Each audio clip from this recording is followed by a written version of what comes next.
Hi and welcome back to the dead ball area. This week we're going to look at Elliot Daly's try versus Leicester Tigers in the Aviva Premiership and how Wasps, using the block and slide or screen technique, are so efficient at breaking down defences. Wasps throw to the towel and play off the top from Haskell. It's a very quick ball and this allows Robson to hit Gopperth at 12 right on the gain line. Gopperth pushes up onto the tackle line and fixes Ford, and straight away we can see the problem these screen moves cause for defenders, as both Ford and Tate now have multiple defending options. Does Ford drift out to hit De Jong or hold on Gopperth? Does Tate meet De Jong or tread water and jockey out onto Cipriani and Wade? Now I think they make the right decision here. Ford has to stay on Gopperth, which leaves Tate two choices, De Jong or the trail runners. Rightly so, he takes the most immediate threat, De Jong, and trusts his outside defenders have read the move and picked up the trail runners. As Cipriani and Wade come around, we can see Wasps have now created a 4-on-3. That's if we consider Viana, who's out of shot, is defending the 15-metre channel. So Wasps now have options. They could play classic hands, but that would maybe allow Thompson to tread water and jockey backwards till he meets Viana. Or Cipriani could play the short pass to Wade into the gap and hope the attack can reconnect post-line break. Last, seeing Thompson has bitten in on Wade, he instead chooses to hit LaRue with a superb skip pass which leaves LaRue and Daly against Viana.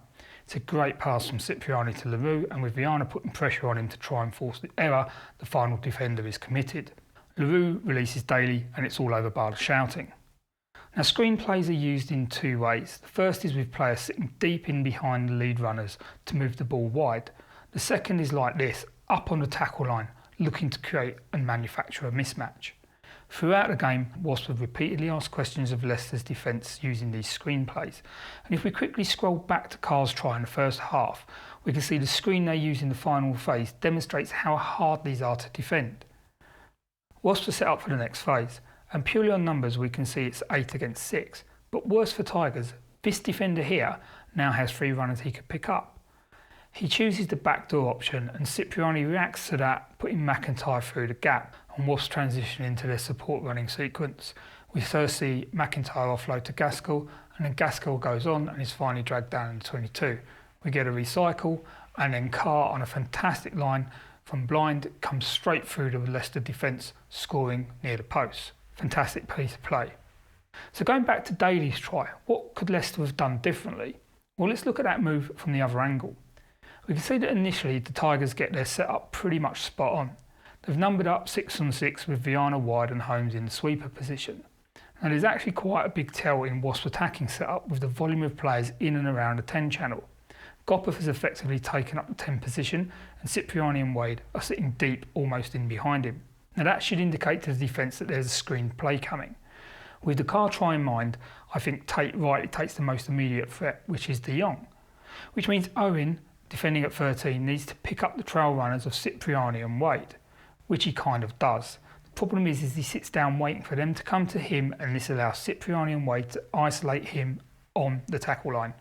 Now that potential break from Wade brings Thompson in and leaves LaRue and Daly with a 2 versus 1 attacking Viana. For me, defending these kinds of plays is for the outside defender to read and shut down. Now of course there would still be a numbers imbalance, but if he blitzes out of the line he should be able to pressurise Cipriani into making a quick decision or maybe hitting him with the ball. Either way he can maybe force an error.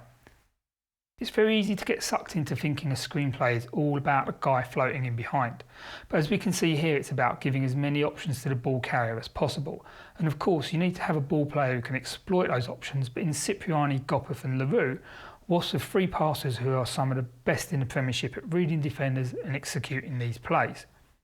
Thanks for watching and supporting the videos.